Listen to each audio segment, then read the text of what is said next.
"I'll do anything for you." She said it on a cold, rain-soaked night when the whole world had turned its back on him.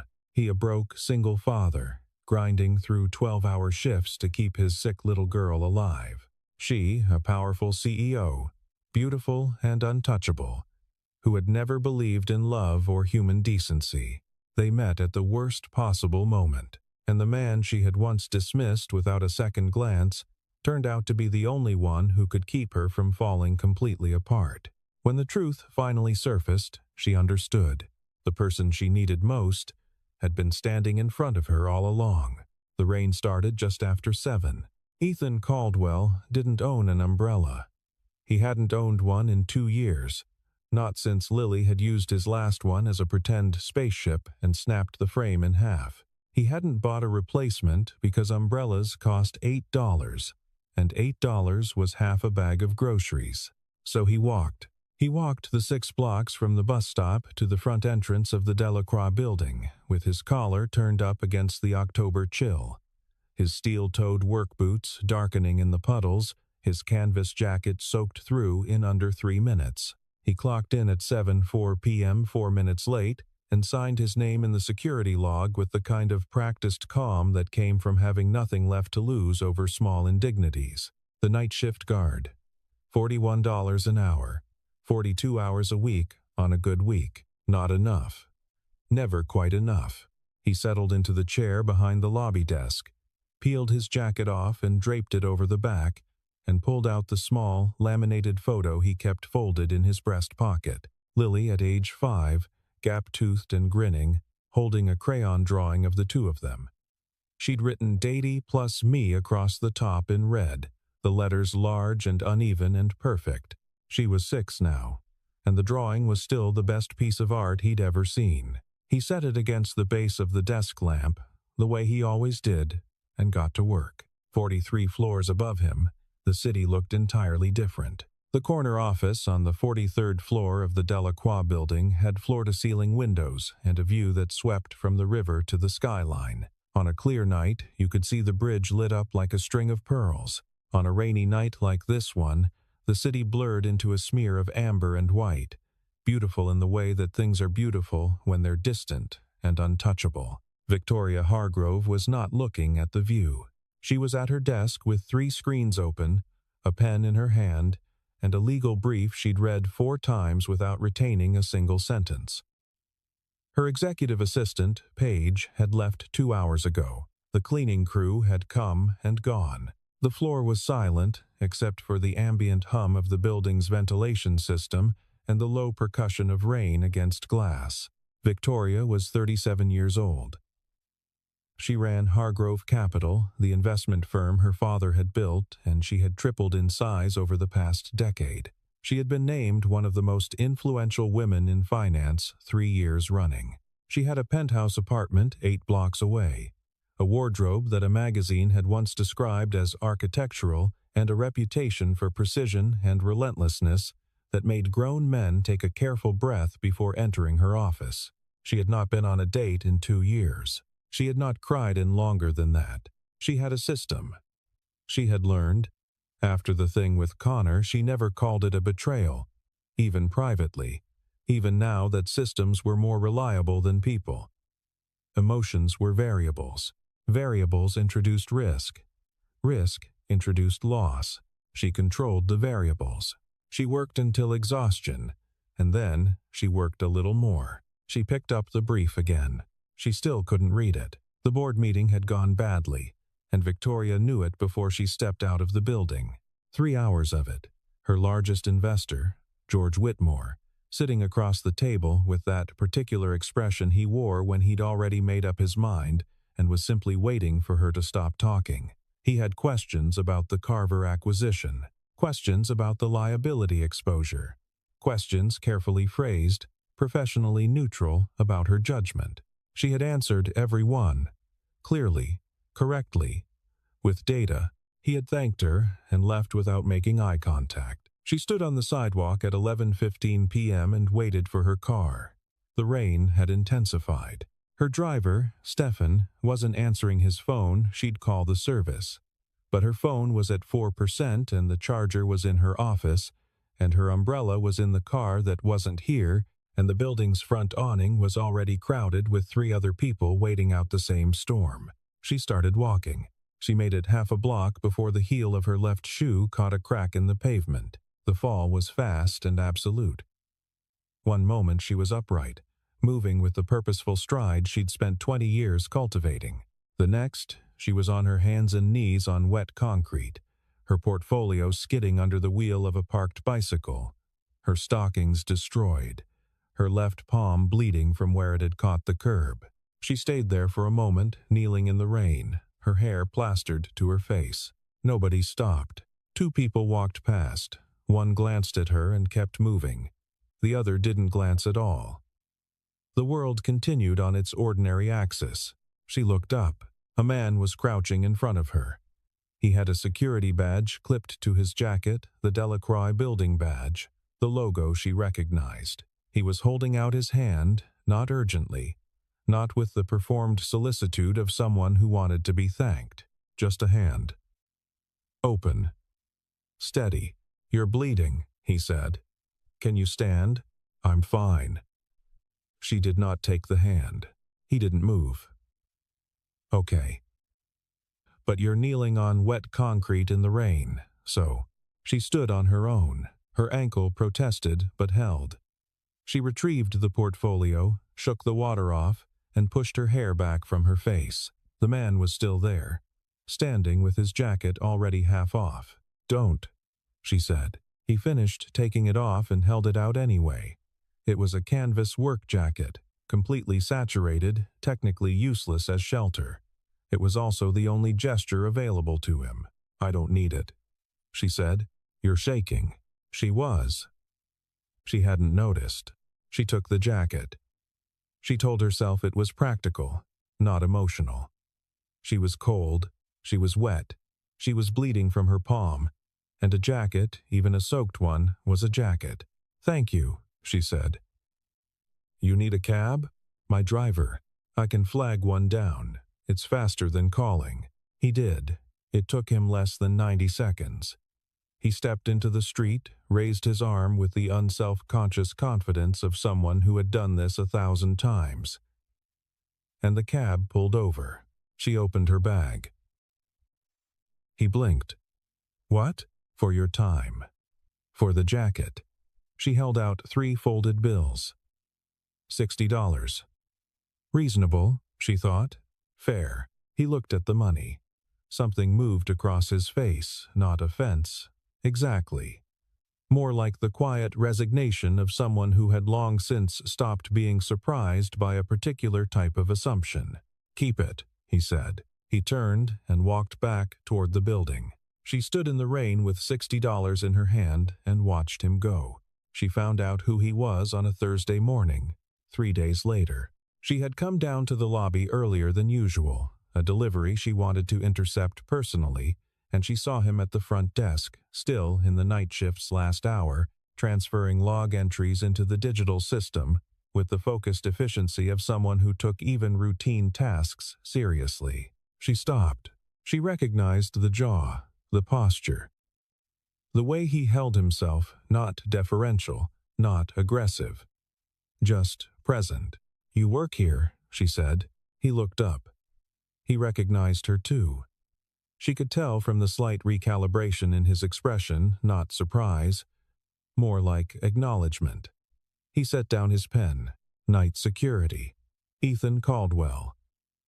He didn't offer his hand across the desk. You're the CEO on 43. Victoria Hargrove. She paused. You didn't take the money. Why not? He considered this seriously, as though it were a genuine question deserving a genuine answer. Because you didn't owe me anything. I was in the right place at the right time. That's not a service. She studied him for a moment. He didn't look away, didn't look down. He didn't seem to need her approval, and he didn't seem particularly worried about her disapproval. Efficient logic, she said. I'll take that as a compliment. She almost smiled. She stopped herself. 3 weeks later, everything changed. The Carver acquisition had a problem. Not a theoretical one, not a liability exposure concern, an actual, active problem. A contract clause that her legal team had reviewed and cleared, and that a mid-level analyst at a competing firm had apparently spotted and was now quietly shopping to 3 different parties who might want to use it. She found out on a Tuesday afternoon at 2 p.m. By 2:30, she had her senior team in the conference room on the 42nd floor, the large one with the glass walls, maps spread across the table, and laptops open. Her general counsel, Marcus Webb, was running through options. Her CFO, Dana Liston, was doing the math in real time. Her head of acquisitions was on a call with the lawyers. The lobby intercom buzzed at 2:47. It buzzed again at 2:52. At 3:01, Ethan Caldwell knocked on the open conference room door. Everyone looked at him. This was not a space he belonged in, and everyone in the room understood that, and the understanding was visible. "I'm sorry to interrupt." He was carrying a cardboard box of printer paper. A delivery task, clearly. Something left over from his shift extension. "The freight elevator is out and I was told to bring this to 42. I can come back." He turned to leave. Wait, it was Marcus who spoke, not Victoria. He was looking at Ethan with a slight frown. "You handled the Whitmore Group's arrival protocol last Tuesday, the parking, the credential verification, that whole sequence." Ethan turned back. "Yes, we have an external party potentially coming into the building to access records they may not be entitled to. I'm trying to figure out the fastest way to flag and restrict that at the entry point without alerting them." Marcus spread his hands. "Lobby level. What's our best option?" A 3-second pause. Ethan set the box of paper down on the nearest flat surface. He looked at the maps spread across the conference table, not with the blankness of someone out of his depth, but with the focused quiet of someone reading a landscape they know well. "You put a visitor flag on their names in the system. Now it'll throw a manual review delay that looks like a routine verification backlog. Looks like a standard procedure, not a lockout. Buys you 4 to 6 hours before anyone pushes back." Silence. Victoria looked at him. "You know our security infrastructure," she said. "I've been running it for 14 months. He glanced at the building schematic pinned to the left wall. "You also have a service entrance on the southwest corner that isn't in the standard vendor protocol. It's listed as a utility access point in the maintenance records. If someone wanted to move physical documents out of the building without going through the main lobby log, that's the route I'd use." He paused. "And if I were you, I'd want a camera on that door before end of business today." Dana Liston turned to look at Victoria with an expression that communicated several things at once: surprise, recalibration, and the specific professional interest of someone who recognizes useful thinking. Victoria was already looking at Ethan. She was doing what she always did when she encountered something unexpected: cataloging it. The way he stood, easy, but not careless. The directness of the information, no preamble, no hedging, no attempt to make himself seem larger than the situation required. He had given them what they needed and stopped talking. She had sat through 100 meetings with consultants who charged $400 an hour and never once matched what he'd just offered in 45 seconds, holding a box of printer paper. "Sit down," she said. "Marcus, get him a chair." Marcus moved without argument, which was itself telling, because Marcus Webb was not a man who moved without argument for anyone below the partner level. Ethan sat. The meeting ran for another 2 hours. He contributed 3 more observations, each of them specific and practical, and none of them offered unless directly asked. And each time he finished, he went quiet again, attentive and patient, the way people are when they are genuinely interested rather than performing interest. When it was over and the room was clearing, Victoria remained at the table. She watched him carry the box of printer paper out. At the door, he paused. "For what it's worth," he said, "the flag should hold through tomorrow morning. After that, you'll want a human review checkpoint at the main entrance, not just the digital one, because whoever's moving against you has done this before. They'll know how to wait out a system flag." He held her gaze. They won't know how to wait out a person who's actually paying attention. He left. Marcus reappeared at her elbow. Who is he exactly? Night security, Victoria said. Marcus said nothing for a moment. You might want to reconsider the job description. She was already thinking the same thing. She didn't mean to meet Lily. It was a Saturday she had come into the office, which was not unusual, and the building was nearly empty, which was also not unusual. She had taken the stairs to the lobby level to retrieve a package, and she had heard, quite distinctly, a child's voice coming from the security alcove behind the front desk. She looked around the corner. A small girl, 6 years old, maybe 7, was sitting in the security chair with a coloring book open across her knees. She had dark hair pulled into 2 uneven braids, a hospital ID bracelet on her left wrist, and the concentrated expression of someone very seriously engaged in coloring a giraffe purple. She was humming to herself. Ethan was standing at the adjacent counter with his back to the door. On the phone, his voice low and careful. I understand the billing cycle, but the procedure is scheduled for the 14th, and we need the pre-authorization before then. I know I understand that. Can you transfer me to someone with authorization access? The little girl looked up and saw Victoria. Hi, she said. Victoria stopped. Hi, she said back. The word came out less guarded than she'd expected. I'm Lily. The girl held up the coloring book. Do you think giraffes could be purple? I don't see why not. Bunnies can be pink, and nobody says anything. That's a valid point.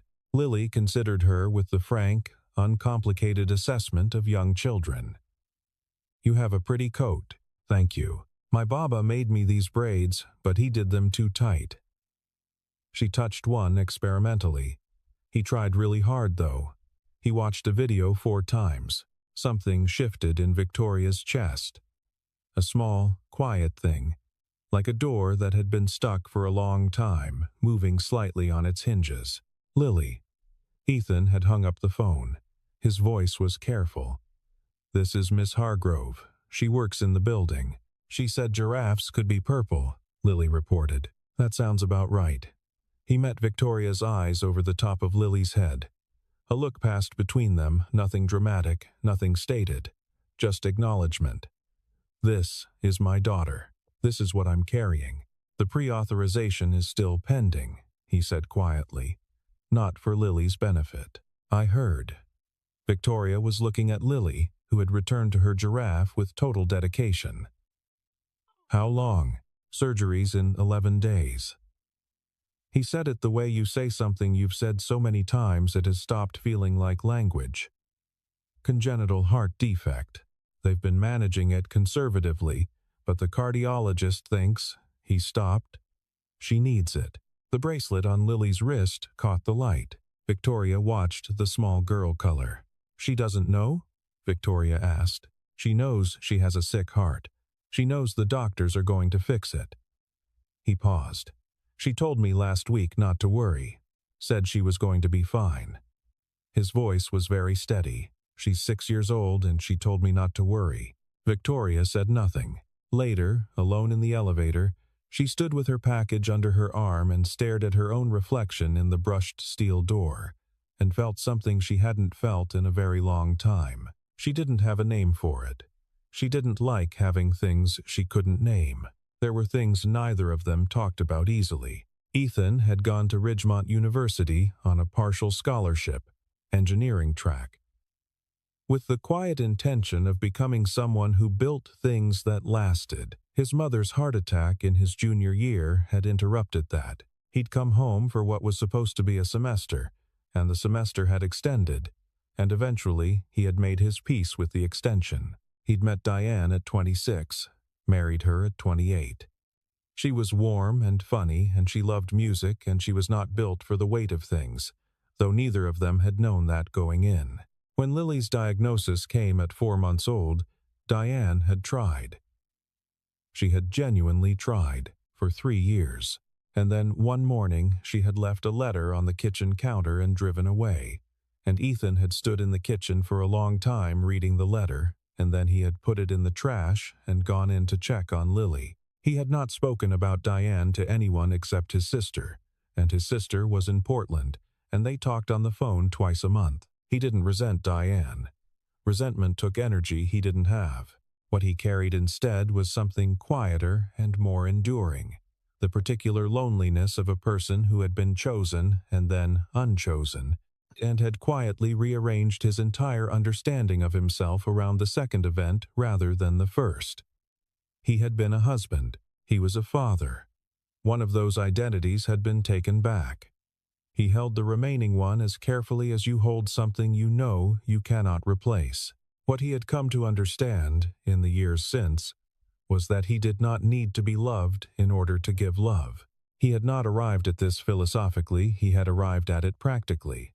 The way you arrive at most true things, by doing the thing so many times it becomes what you are. Victoria's version of the story was sharper. Connor Ashford had been her business partner before he was her almost fiancé. They had built the early framework of Hargrove Capital together, or she had believed they were building it together, which she later understood was not the same thing. What Connor had been doing was watching and learning and waiting for the right moment to take the infrastructure she'd built and the investor relationships she'd cultivated and the methodology she'd developed and use them to start his own firm. He had done it cleanly, legally, with a handshake and a document and a conference room full of people watching. She had not cried. Not in the room, not afterward, not for a long time. What she had done was rebuild, more carefully, with better locks on the doors, and she had never again allowed anyone close enough to take anything from her. She had made herself excellent, and she had made herself alone. She was very good at both. Excellence and isolation reinforced each other the way that parallel walls reinforce a building. Each one held the other in place, and together they made something that felt like structure but was, if you looked carefully, simply the absence of openness. These stories were not shared all at once. They came out in fragments, a comment after a long conference call, a sentence offered over cold coffee, an acknowledgement made sideways rather than directly. Ethan and Victoria had no framework for what they were to each other. He was technically an employee of the building management company, not of Hargrove Capital. She was technically his employer only in the broadest organizational sense, but she had started coming downstairs at 8 p.m. on the evenings he worked, and he had started making a second cup of coffee. The conversations were rarely personal at first. They were professional building security assessments, the organizational logic of access protocols, the gaps in emergency response planning that she'd been meaning to address. He was knowledgeable and direct and did not waste words, which were qualities she found restful in a way she couldn't fully explain. Most people around her performed when they talked to her. They shaped their words toward an audience. He simply said what he thought. One evening in September, she had asked him, without planning to ask it, why he had taken the security job. He thought about it for a moment.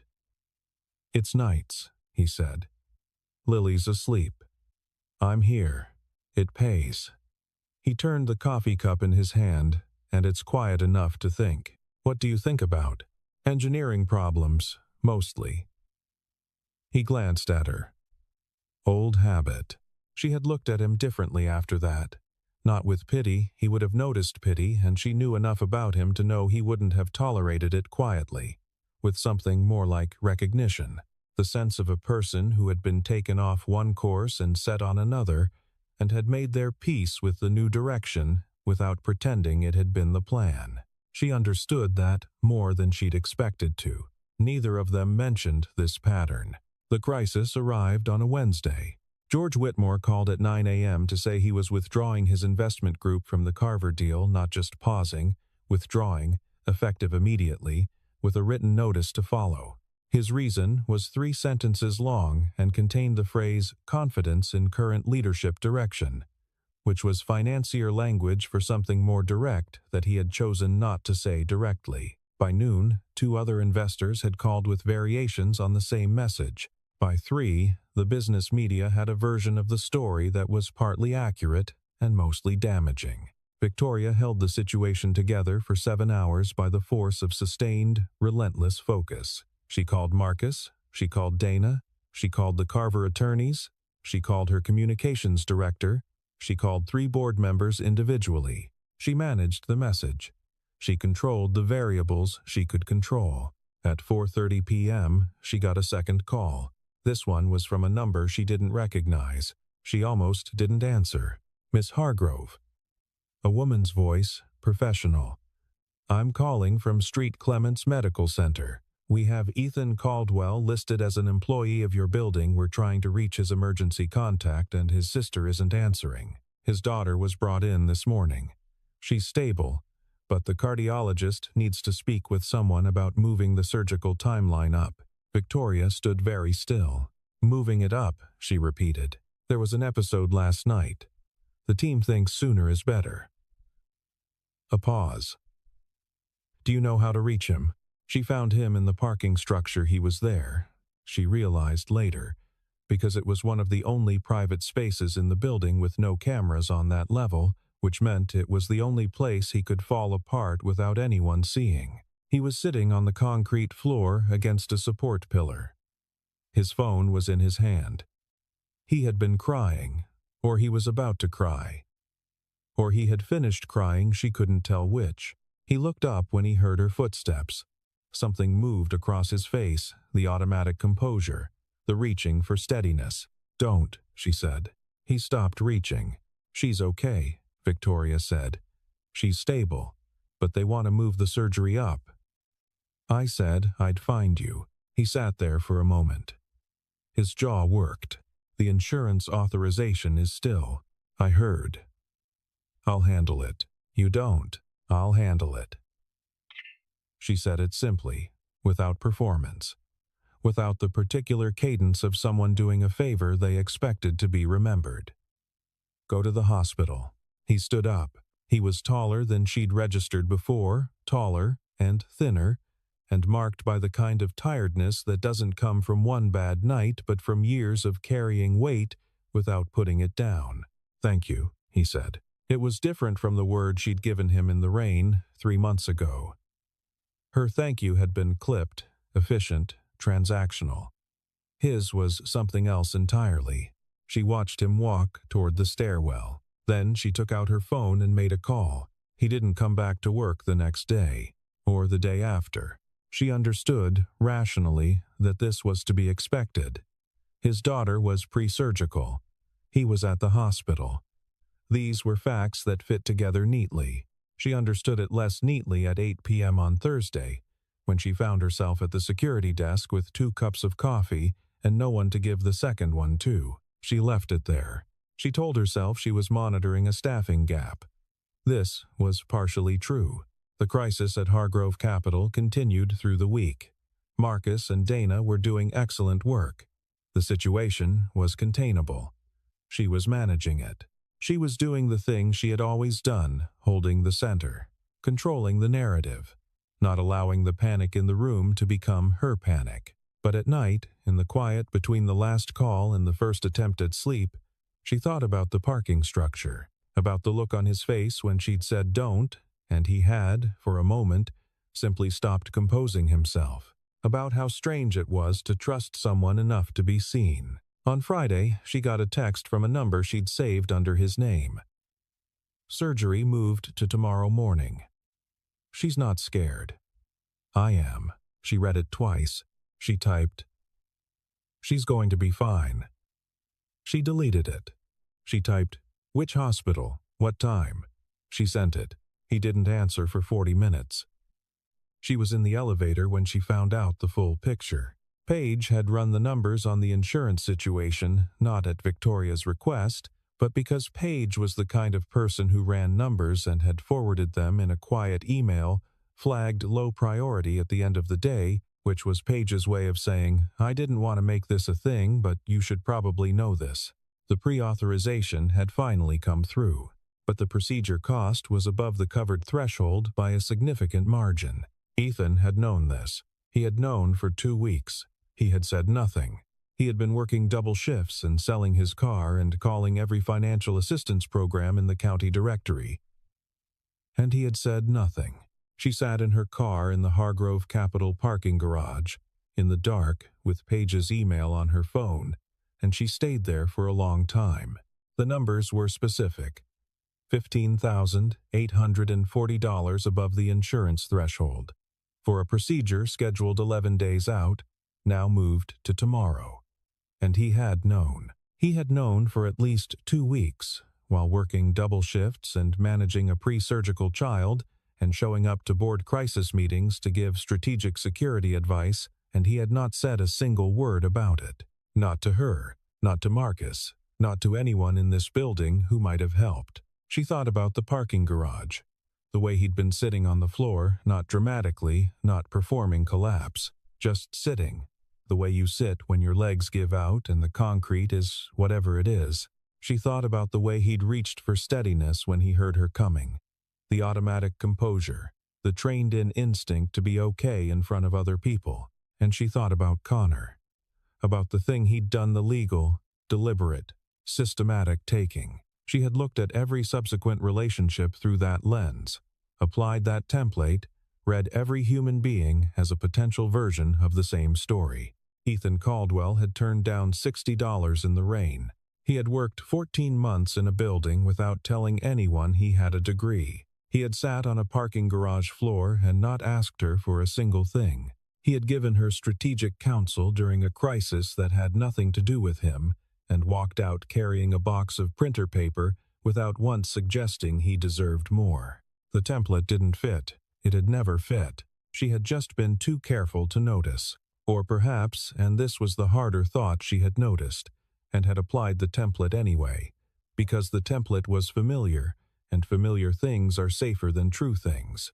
She put her phone in her coat pocket and got out of the car. She arrived at 6:47 a.m. The surgical waiting area was on the 3rd floor, at the end of a corridor that smelled like antiseptic and the particular institutional stillness of early morning. She found him in a row of blue plastic chairs near the window, his elbows on his knees, his hands clasped, staring at the floor. He had clearly been there all night. He looked up when she sat down. He didn't ask what she was doing there. She didn't explain. They sat in silence for a while. Through the window, the city was beginning to lighten the flat gray of pre-dawn, shifting toward something warmer, the buildings resolving from shapes into structures. "She told me last night to stop pacing," Ethan said eventually. "She said I was making her nervous." A pause. "She's 7 years old. She turns 7 in December." He looked at his hands. "She wants a purple bicycle. She's been talking about it for 4 months. Then she'll have one." He was quiet for a moment. "Victoria, don't tell me you don't need help," she said. "I know what the difference is." He looked at her. "I know the difference between what you need and what you're willing to ask for." She kept her voice steady. "You never ask. I've been watching for 3 months. You never ask." Something shifted in the set of his jaw. "Why are you here?" he said. Not accusatory. Genuine. She thought about it. She could give him the version that was practical. She was here to handle the financial gap. She had contacts at the insurance level. She had simply identified a problem and was addressing it. That version was true. It was also not the whole truth, because Lily is going to want someone to tell her the giraffe is purple, she said. "And I want to be there when she wakes up." He looked at her for a long moment, and then, for the first time in the months she'd known him, his face did the thing that faces do when the composure finally, genuinely releases, not breaks, not collapses, but opens, the way a hand opens when it's been held tight for too long. "I don't know what to do with you," he said. "I know." She looked at her own hands. "I'm still figuring out what to do with myself." The surgery took 4 hours and 11 minutes. They didn't speak much during the waiting. At some point, a nurse brought coffee, and they both drank it without comment. A television in the corner cycled through morning programming on mute.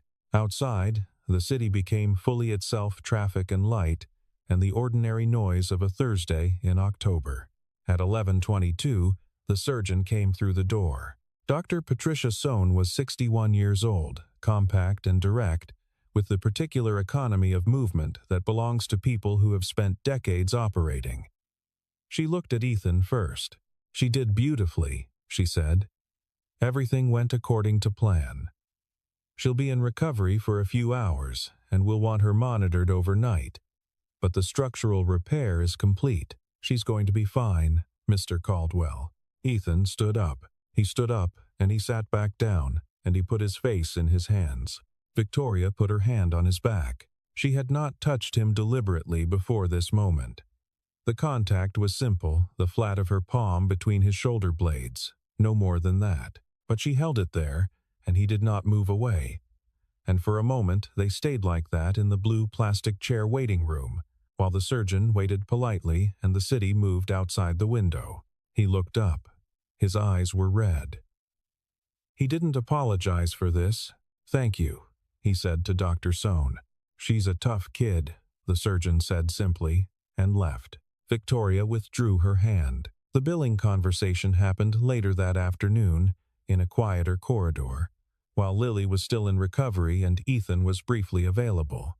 Victoria had made the calls in the morning while they waited. She had people who handled these things. It was a financial problem, and she was very good at solving financial problems. "There's a gap between what the insurance covers and the total cost," she told him directly. "I've bridged it." He was quiet for a moment. "What does that mean?" "It means it's handled." "Victoria." His voice was careful. "What does it mean specifically?"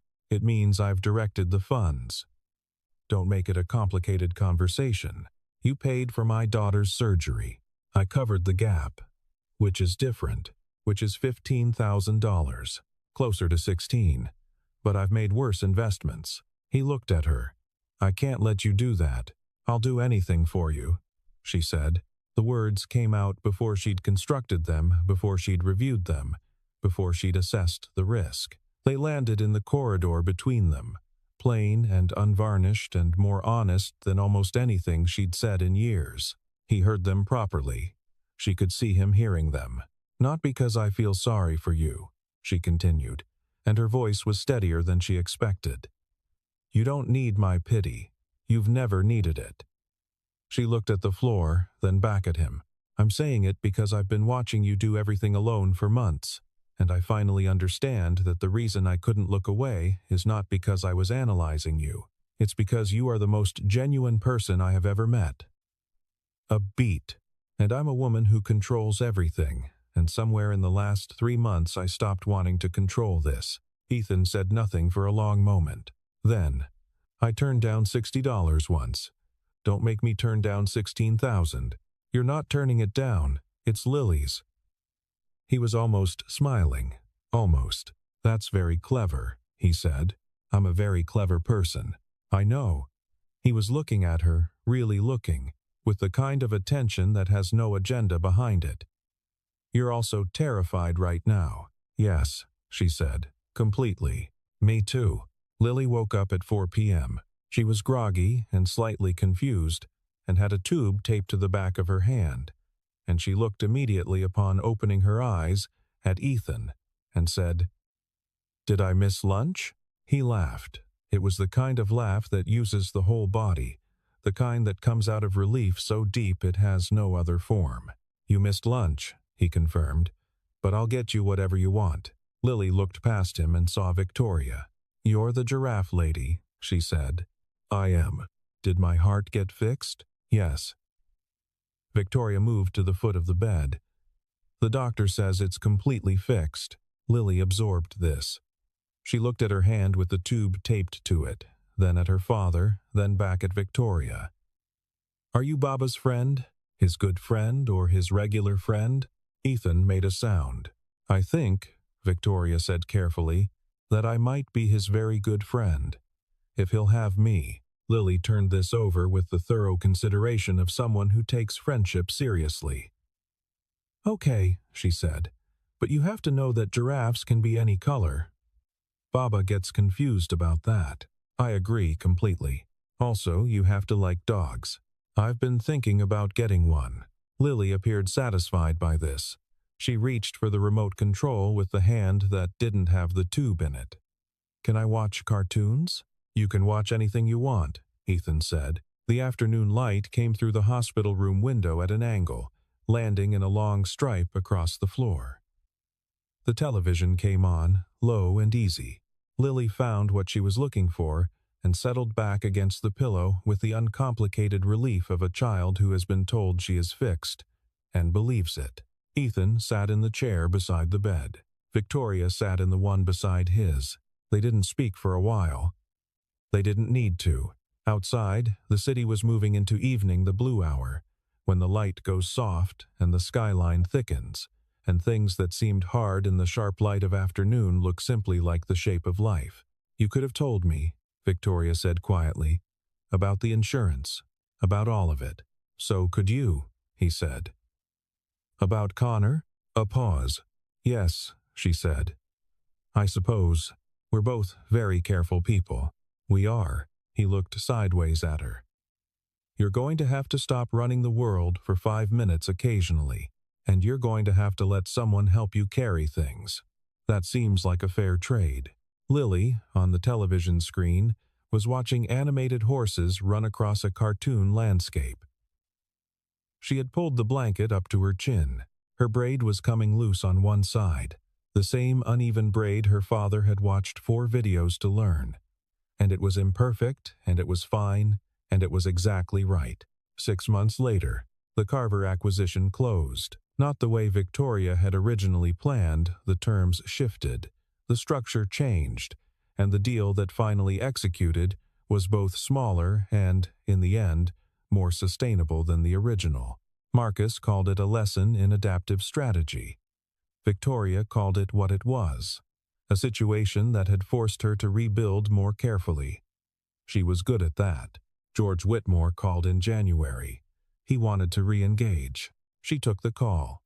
She was gracious and she was precise, and she was no longer managing her own fear behind the professionalism, which made the conversation go better than she expected. She agreed to a meeting. She laid out the revised terms of the Carver deal with complete transparency, including the adjustments she'd made and why she'd made them. At the end of the call, Whitmore said something she hadn't expected. "You handled it well," he said. "The whole thing. I was watching." "I know," she said. "I was watching back." He laughed, a real laugh, surprised out of him. "I'll have my team reach out next week." She hung up and sat at her desk for a moment. She thought about what it felt like to have a conversation end and not immediately analyze the subtext for threats. She thought about how recently that had been the first thing she did. She sent Ethan a text. Whitmore called. "He's back in," he replied. "Of course he is." Then, "Good work, Hargrove." She read it twice. She was smiling when she set the phone down. Ethan took a position with a building security consulting firm in the spring. One of Victoria's colleagues on the board had a firm that handled security architecture for mid-sized corporate campuses. And when Victoria mentioned quietly, once, without making it a production, that she had someone worth looking at, the conversation had taken its own course from there. The salary was not dramatic, but it was real. He was building something again.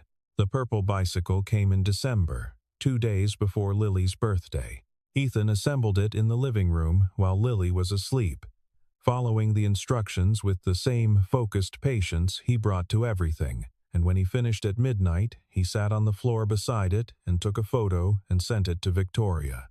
She was still awake. She was almost always still awake. "It's perfect," she sent back. Then, after a pause, "She's going to love it." Then, after another pause, "I'm coming for the birthday, if you'll have me," he replied in under a second. "We'll have you." The birthday was held in Ethan's apartment, which was small and warm, and had a wall where Lily had taped up her crayon drawings, including 3 new ones, featuring a woman with dark hair standing next to a man and a child and a purple giraffe. The giraffe was very large. The proportions were not realistic. They were, however, completely intentional. Ethan's sister Rachel had come down from Portland for the weekend. She was several years younger than him, sharper in her humor and faster to laugh, and she had looked at Victoria for exactly 6 seconds upon being introduced before deciding something and smiling the way people smile when a theory they've been quietly holding turns out to be correct. "He talks about you," Rachel said, in the kitchen, while Ethan was supervising Lily's bicycle ride in the hallway. "He doesn't say much. But he talks about you." "What does he say?" Rachel handed her a glass of cider. "He says you're the most competent person he's ever met." She tilted her head. "He also says you make terrible coffee. The machine in the lobby is genuinely broken." "I believe you. He fixed it twice. It keeps reverting." Rachel laughed. "That's very on brand for him." She glanced toward the hallway, where Lily's voice could be heard announcing that she was going faster now. "He's been better, you know, since whatever this is." She gestured vaguely at the apartment, at the context, at Victoria herself. "He was okay before. He's always okay. But there's a difference between okay and—" She paused, choosing present. "He's more present." Victoria looked at her cider. "So am I," she said quietly. Rachel nodded, as if this had been the answer she was checking for. "Good," she said. "That's good." Victoria stood in front of those drawings for a long time after Rachel moved back to the living room. She had grown up in spaces designed for impression rooms that communicated wealth and status. Walls hung with art selected for investment value, surfaces maintained for appearance. She had built her own spaces the same way. By habit. Because she had not known there was another way to do it. Her penthouse had been featured in an architectural magazine. The stylist had called it considered. Victoria had found the word appropriate at the time. These crayon drawings, taped up with the particular imprecision of a child who does not know or care about hanging lines. They were the most beautiful things she had seen in years. Lily came and stood beside her. "That's you," Lily said, pointing to the woman in the drawing. "I made your hair really shiny. I see that. And that's the giraffe. He's wonderful." "She," Lily corrected. "Her name is Patricia. After the surgeon, Baba told me her name." Lily looked up at her. "You were there, right? When I was sleeping, I knew you would be." Lily said it with the absolute calm of a child who has already solved this equation and moved on. "Baba said, you're the kind of person who stays." Victoria looked at her. "He said that?" she said. "Yeah. He said there are people who leave when things get hard, and people who stay, and you're a staying person." Lily shrugged, with the dignity of someone reporting established fact. "I already knew that, though." Later, after cake and after Lily had ridden the purple bicycle in circles around the apartment hallway and after the last guests had gone, Victoria and Ethan stood in the kitchen doing dishes the way people do when they've moved past performing and arrived at simply being together. "She told me what you said," Victoria said, "about staying." "Did she? You could have said it to me directly." "I know." He handed her a bowl. "I was working up to it. How long does that take you?" "Apparently 6 months." She dried the bowl. "For what it's worth," she said, "she was right. I'm not going anywhere." He didn't say anything for a moment. He washed the next thing in his hands and handed it to her. "Good," he said. Outside, the December night had settled completely over the city, cold and clear. The kind of night where the stars are visible even through the ambient light. Lily was in bed. The kitchen light was warm and ordinary. In the hallway, leaning against the wall where anyone walking by could see it, was a purple bicycle, recently acquired and deeply beloved. Nothing was resolved in the way that things resolve in stories where the problems were never real to begin with. The debt Victoria had carried, since Connor was not gone, it was smaller, and she was better at carrying it. The tiredness in Ethan that came from years of singular effort had not disappeared, but it was, for the first time in a long time, being shared. Lily's heart was fixed. Some things were not complicated. Some things were exactly as simple as a child insisting that a giraffe can be any color, because she has decided it, and because in the parts of the world that matter, the